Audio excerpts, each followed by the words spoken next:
Hi, this is Jim Hall, and this is Satoshi Inoue-san. And we're here to talk to guitar players who are interested in playing jazz. We're still interested in learning about it. We're doing volume 1 of a 3-part instruction series.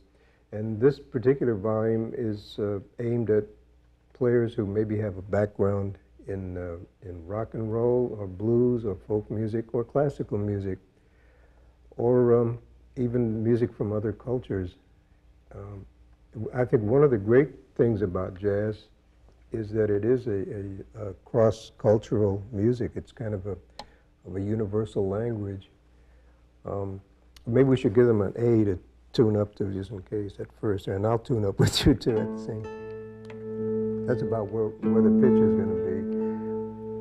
The first thing that we played is called Big Blues, which is something I wrote a while ago. It's dedicated to a great saxophone player named Stanley Turrentine. And some of the notes were supposed to sound like Stanley's playing, like this sort of thing, you know, which he does on the saxophone. We thought we'd start with the blues because that seems to be kind of a common ground between. Where did you first? You started in rock and roll.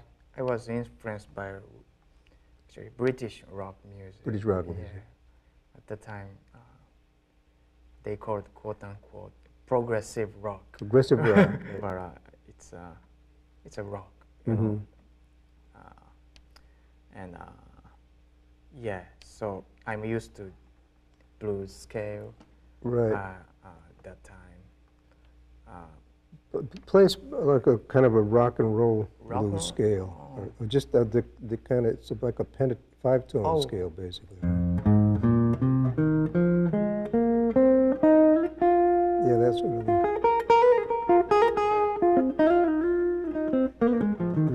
There's pentatonic scales in Japanese music too, I think, right? I think so. You think so? You should find out. That blues, the particular blues, has a kind of a simple motive to it, which is just. And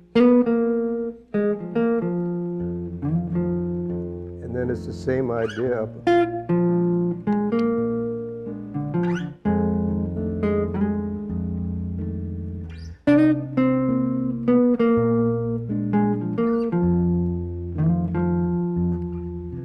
We thought it might be fun to see how, even if I just pared that down to the first motive, and we played the same motive over those 3 basic chords, the 3 basic chords being the F7th, right? And then the B flat, F7, B flat 7th, back to F, and then B flat for a while.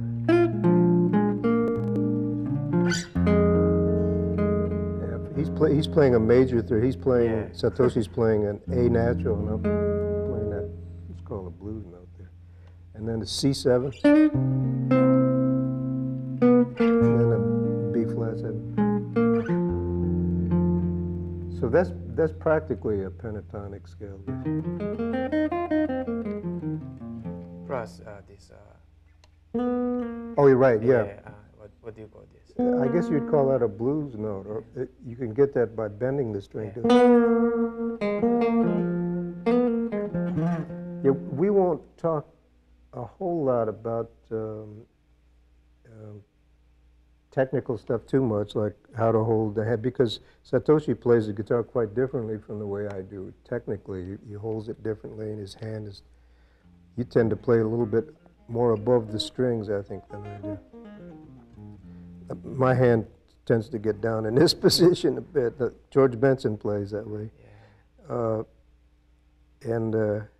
I think I pull down on the strings a little more than you do, maybe. Anyway, let's try that same progression, and instead of me, what I did with the motive was I did this thing, then I just opened it up, and then as an answer, because I feel that the blues is really a kind of a story with two questions and answers. Then the answer, that sort of thing. So let's just do it with the first part of that part, and I'll play the same motive, and you'll see how it sounds different over those three chords. 2, 1, 2, 3, 4. Keep it the same.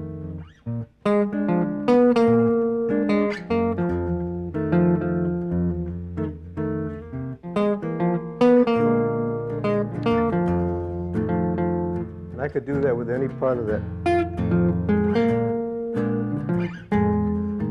That's the second phrase I'm playing now.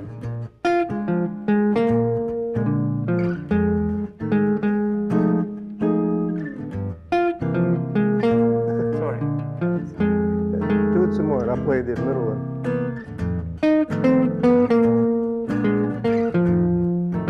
That's the middle motive.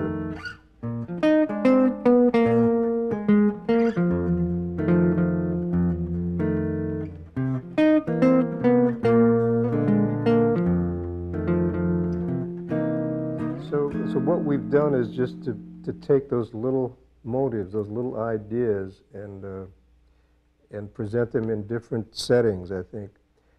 And in a certain sense, that's what jazz is, and that's the way I approach it, is developing short ideas.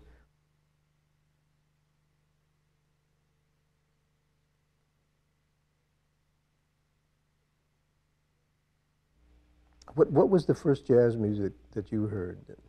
Well, I guess that was, I think Wes Montgomery. Yeah. Friends introduced to me a record called Boss Guitar. Boss Guitar of Wes Montgomery, yeah, And, that's great. Also, my guitar teacher then told me, get the Jim Hall's, Get Jim Hall. Jim Hall's first record and Alone Together, because 2 records is very good. Alone Together was Ron Carter. with Ron Carter. Yeah. Right. And the first one, the jazz guitar? Yeah. Oh, you have that? Yes, I do. Wow. Yeah, that was my very first record.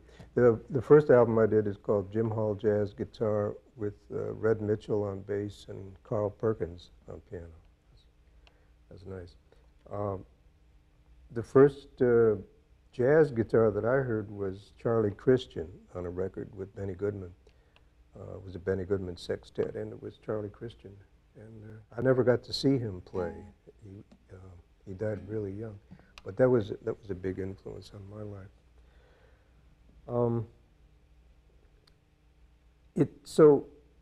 It seems that, first of all, for me, learning about jazz is a lifetime process. I mean, I'm sure you do the same thing. I still work on it every day. I listen to music all the time.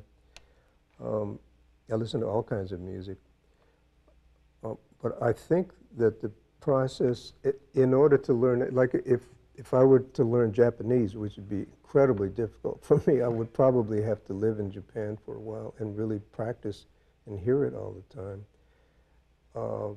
And that's what it was like for me learning jazz. Even though I lived in America, I had to listen a lot, and I'm sure you have too. Yes, being in New York gives me It's a help. lots of chance to listen to great players. Yeah. Jazz dialect, which you call Right, the jazz, yeah. jazz language of jazz. Yeah. Yeah, it does take a lot. And also, if I were to learn rock and roll, I guess I would have to Yeah, right. change my hair and listen to a lot of rock and roll for a while.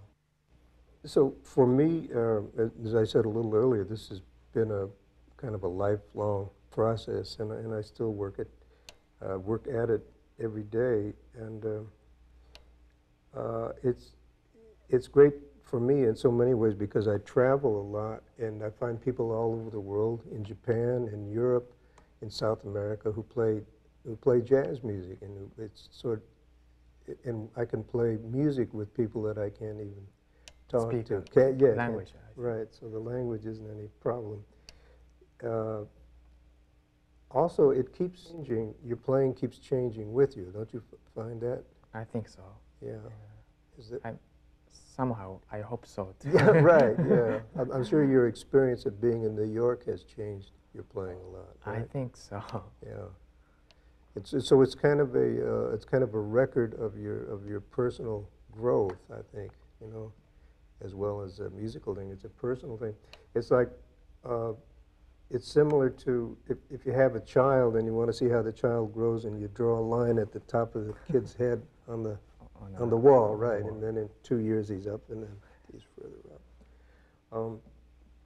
So it's a combination of fun and seriousness and lots of listening, I think. It's work, but it's the kind of work that's really enjoyable, and it on forever.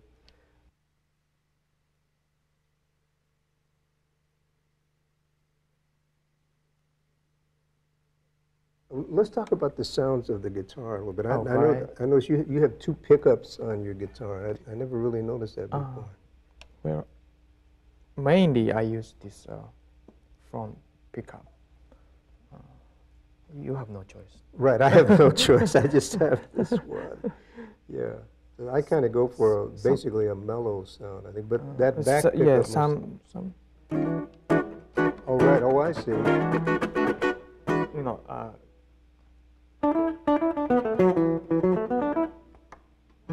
oh, I see, right. Mellow? Yeah. And then what about, depending on where you play the guitar with your right hand, the picking, I mean. Show how that changes the sound, too. Oh.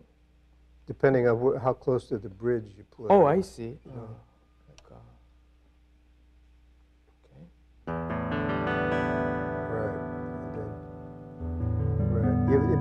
Oh, that's nice. Play some lines that way, then, with different sounds.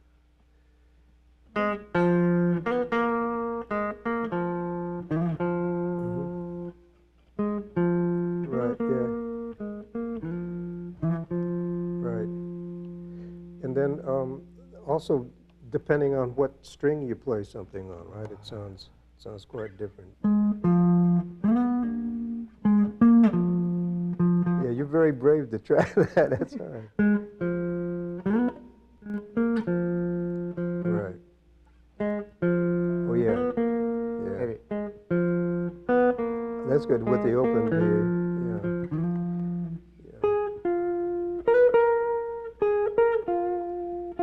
Right. So this A flat and this one and this one and this one, each has a different sound from the other. And I think that's good to explore. In fact, a lot of times I practice just on one string, maybe.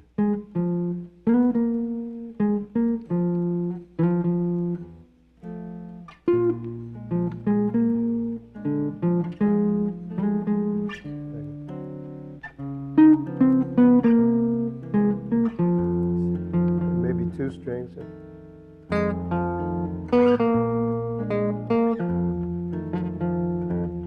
is fun.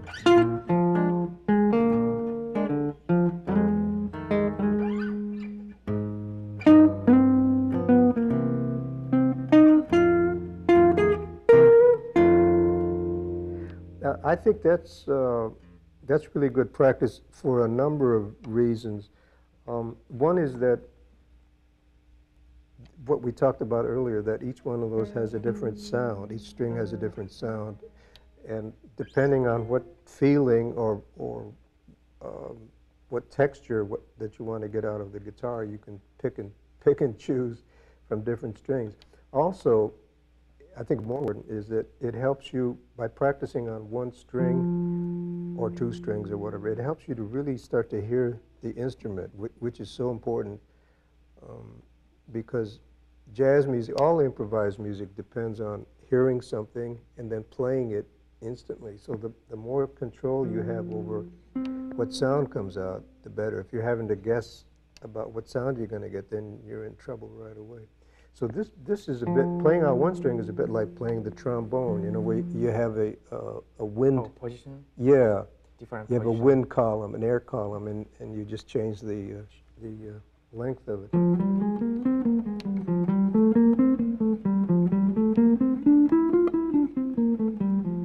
two and an interesting thing happens. If you play just on one string for a while, you feel limited. But then if you just add one more string, it's like freedom. You're really... Lots of freedom. You're right, you have a lot of freedom to go.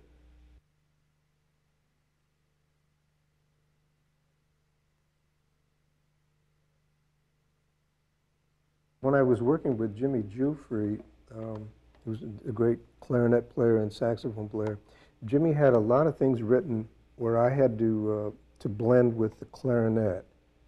So if Jimmy had something like, say, for the guitar and the clarinet, if I were to play it like picking all those notes, to Jimmy that sounds like tonguing on a trumpet or something. Tonguing. Right, so he would say to me, find a different way to finger that. So I'd have to come up, or almost ending, to leave out the right-hand strokes. So I worked on that quite a bit over the years, and I do a lot of slurring with the left hand. And the right hand is kind of playing like what's called sweep picking nowadays, I guess, you know. Let's see what. Oh. Right, just in one direction, pretty much. The idea with the right hand is just to set the string in motion, and the rest of it's done with the left hand. So that's just two strokes, really. Downstroke instead of which is a different way to do it. A lot of the guys playing today have incredible you have a really nice right hand technique. Most of my technique is in the left hand, I think.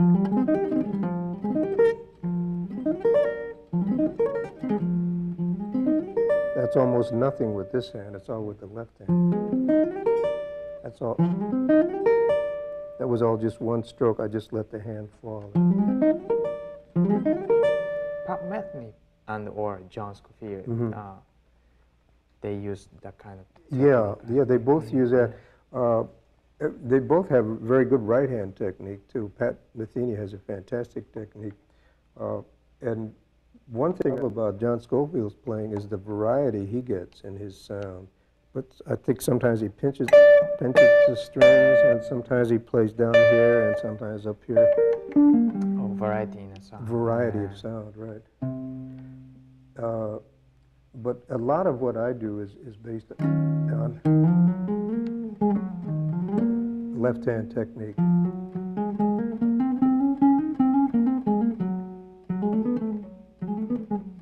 And the right hand is, for me, is basically to set the string in motion, just to get it started, and for accents, as opposed to picking alternate Alternate picking, modes. which is also important as a tool. Um, but again, it's similar. It's just like tonguing on a wind instrument. So I think the main thing is to be aware of what you're doing and what kind of sound comes out with it, I think.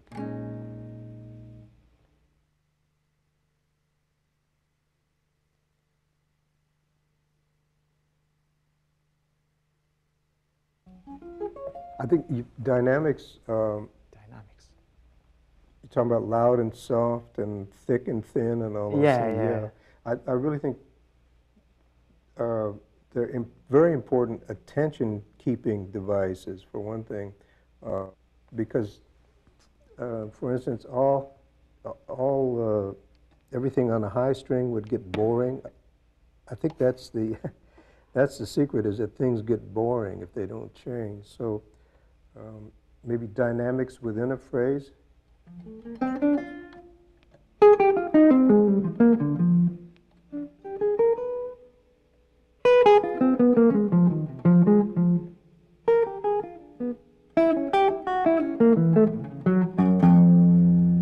Loud and soft, and also different dynamics in terms of thick and thin. Like this I would consider thin, and this a little thicker. So I work with all those elements, again, the same way that a painter might, with different colors and different shades. And occasionally, if I'm playing a tune that has a middle part, like a bridge, like on Body and Soul of one of the other standards, I might play the middle part of it different from the way I played the other, just for contrast. For the bridge. Yeah, maybe I'll play the bridge with chords and play the beginning with single line, or vice versa.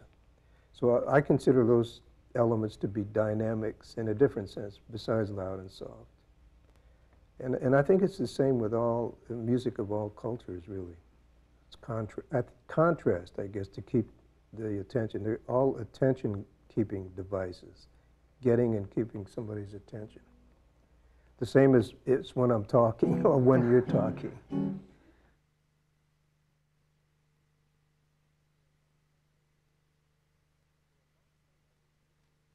For a long time, I resisted using any foot pedals because I thought of them as kind of gimmicks.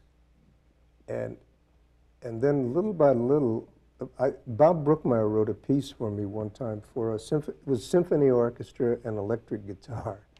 So Bob had me using a chorus foot pedal, a distortion foot pedal, and a wah-wah pedal, I think. Maybe 4. Oh. But so I was dancing all over like Fred Astaire. And it occurred to me as I was doing that a lot of the big bands, like Duke Ellington's band, for instance, used also, I think that's where the wah-wah term was invented, with the mute that the trumpets did, like wah-wah, wah-wah, that sort of thing. I see. So my excuse for using foot pedals, if I need one, is that it has to do with orchestration for me. And I try to use them in the way that an orchestrator would, and I try not to overuse them. Because I think if you play with the foot pedal on all the time, then you've spoiled the whole effect. Then it sounds common. Another thing that happens, I think a positive thing with foot pedals, is that it sort of throws your mind into a different frame of mind. Different frame of mind, right? And you start thinking differently. I used the chorus pedal a little bit on that. Right, this one. I used that earlier on when we were playing that thing in G minor. It gives it a little bit of a distance effect. That's with it on, and this is with it off.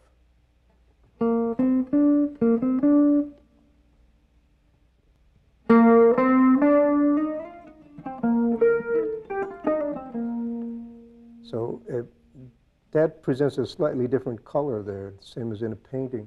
But if I left it on for the whole evening, then you wouldn't even notice it. And then when I did the Miro piece, I used this other foot pedal, which is set for thirds, the whammy foot does.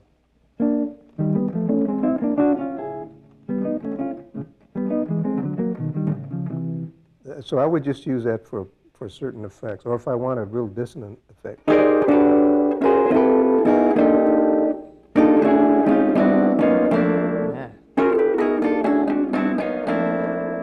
For quite a while, I was trying to do things like Don Pullen does on the piano, where he plays that way on the piano, and I was getting him almost hurting myself. And it got dangerous. So Larry Goldings, my piano player, said I should get a foot pedal, which does it for me. It's just much easier. So it's a little bit of a lazy way out. But also it has kind of a mysterious effect, I think.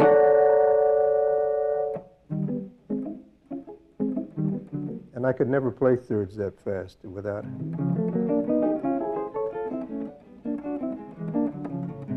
Unless you had a 12-string guitar.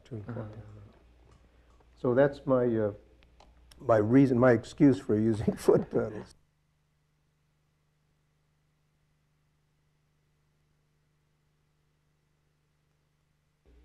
The other thing that I really work on in my own playing is taking a little motive, like 3 or 4 notes, and developing it. So if we were to, let's see, if I were to play on this blues again, maybe, and just use that note.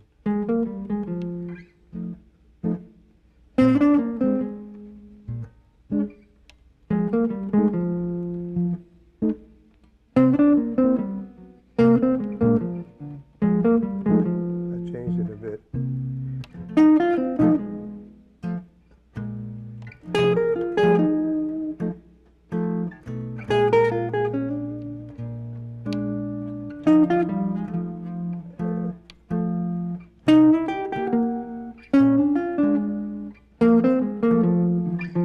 So I do that sort of thing a lot. Take a short idea and develop it in order to get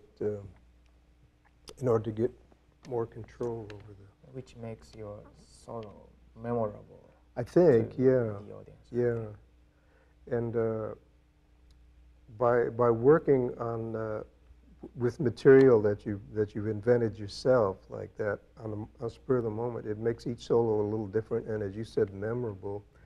And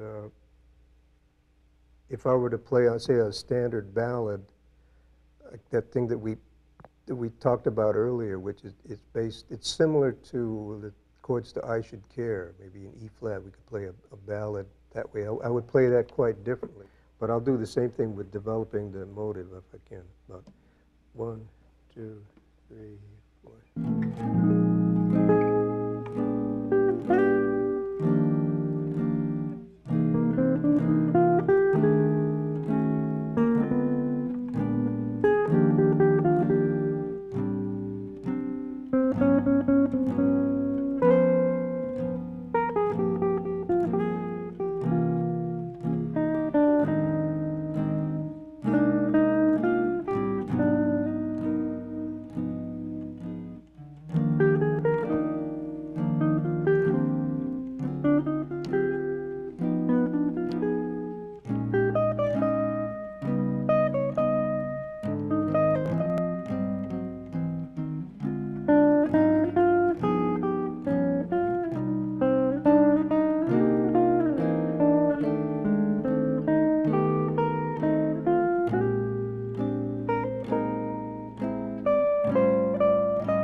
Inversion.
So I tried to stay with a little idea that you were playing such nice chords that I think I got off of the motive, but that was quite different from what we played on the blues, I think.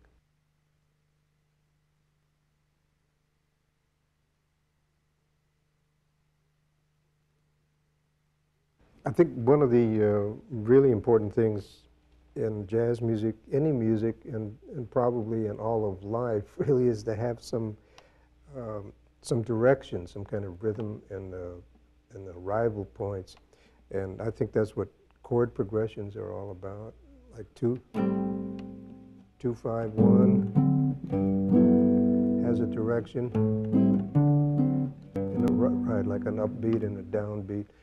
Same as the pulse in the body has it. Yeah, right, like an in and out and up and down. I think that's all related, and the same that applies to playing a line in music.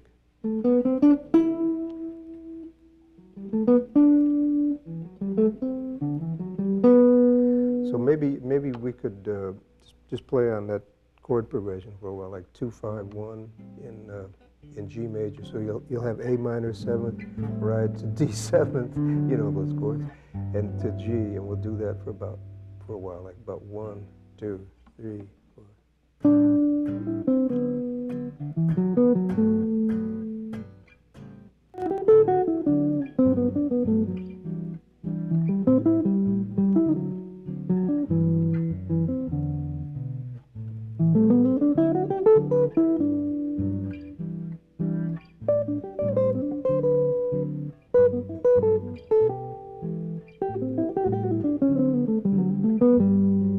Some direction in.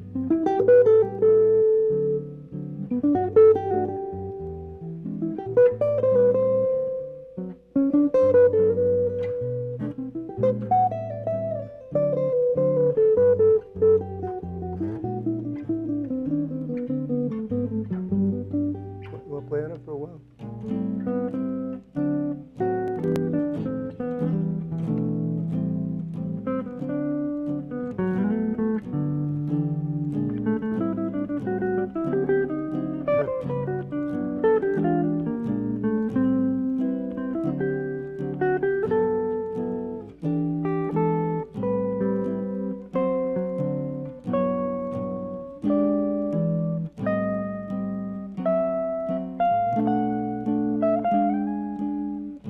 Take it out.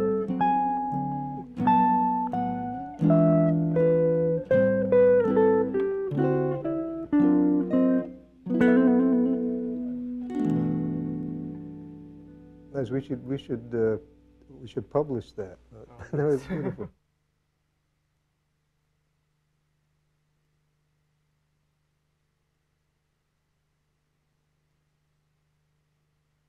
Is driving is important to the guitar student? I guess because jazz is a language or a dialect of a musical language, that you probably have to do everything possible to learn it. And I learned maybe just one or two solos when I was a kid. I learned one of Charlie Christian's that I liked a lot, which was on a blues. And I learned, I think, one solo of Barney Kessel's. So you didn't do much Not, transcribing? not so much. But what I did, and I want to ask you about the same thing, what I did was I would try to get the general feeling of what somebody was doing. Instead of transcribing one note by note? Yeah, instead of specific notes. For me, it was the feeling that was more important. Some people transcribe. Mike Stern still transcribes solos all the time. You do some of that too, I think, right? Yes. What Sometimes. did you transcribe, or did you learn some other solos, recorded solos of people when you were starting? Yes, I transcribed your So solo. okay, you owe me a dinner. I don't have an answer about transcribing, but Mhm. somebody told me transcribing, but you don't have to write on a paper. Or somebody told me you have to write on a paper. Mhm. I think it depends on On the person. person. Yeah. You know. What do you think about it? I'm maybe too lazy to write things down, but I like the one of Charlie Christian that I remember. It was so clear. It was a blues in F again, same key that we played in earlier. But it's on a record called Grand Slam, with the Benny Goodman Sextet, and Charlie plays.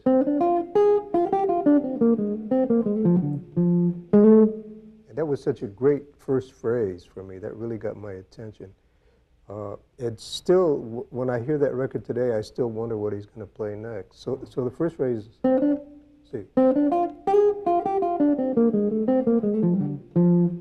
then the second one.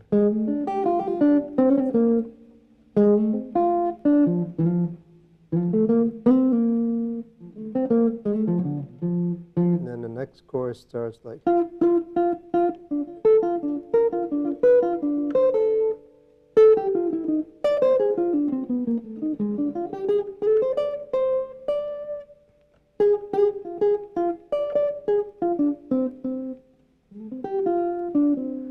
And that was, for me, that was a marvelous solo, partly because of its clarity. That first phrase.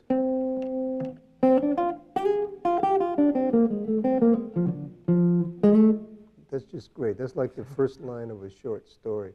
And I imagine that it sounds like he played with all downstrokes.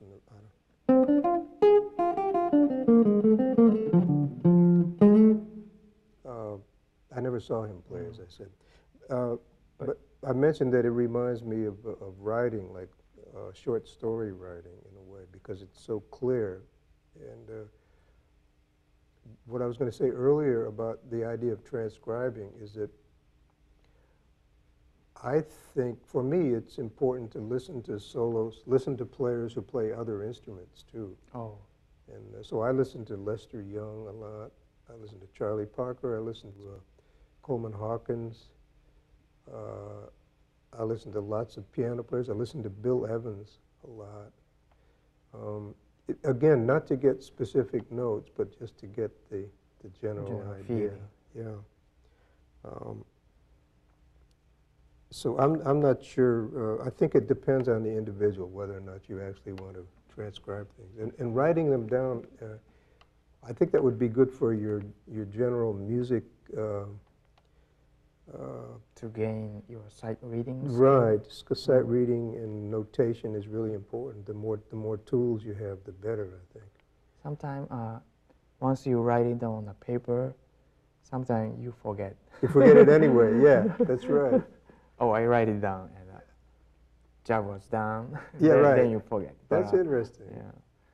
It's like then it's over. Yeah. Sometimes, I think memorize a solo is maybe important.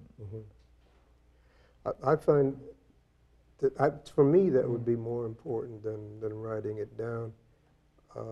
except as a record of it, a recording of it. Another thing that I'm interested in, and I use a lot, is I like to get the idea of what the song is about that I'm improvising on.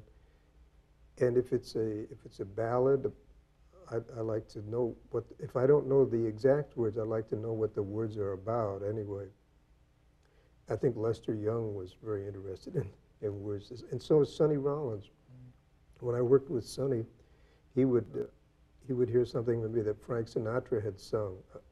He'd hear it on the radio, and so that we'd start playing that tune, but with that version of it in mind, with Sinatra's version.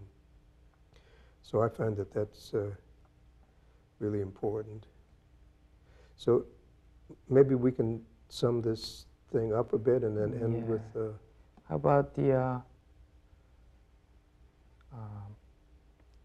You think listening to only the guitarist would not be appropriate for those who the guitarist who wants to have own style. Oh, their own, yeah, right. Well, again, voice, right.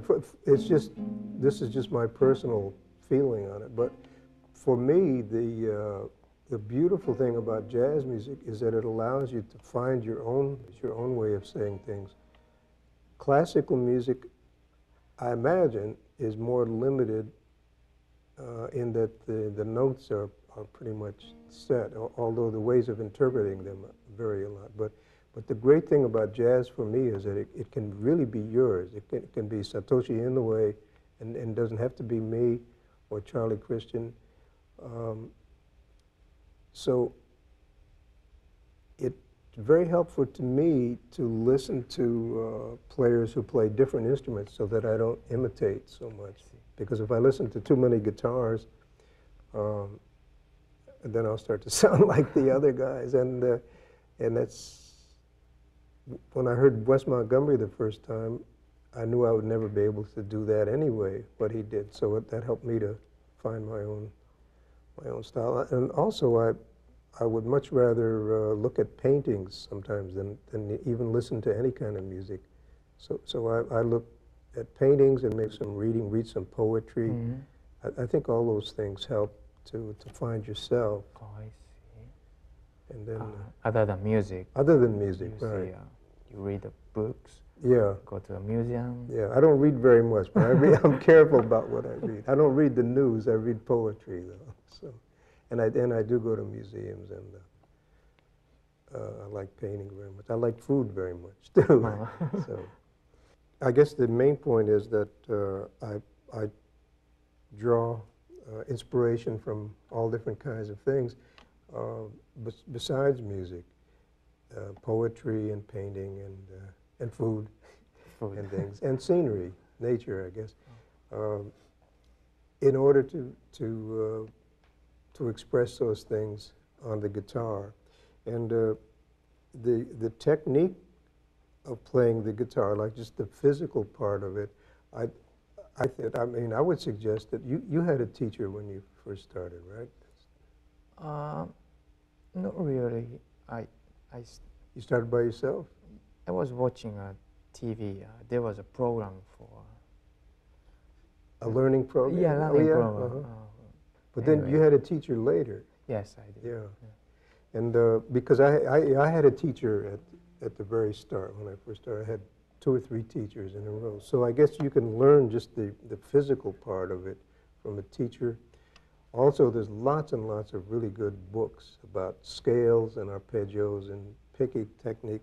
So what we've been talking about is a little more general and a little more just associated with music itself, as opposed to the technique of the guitar. For me, the things that I practice have to do with specific things that I'm working on personally.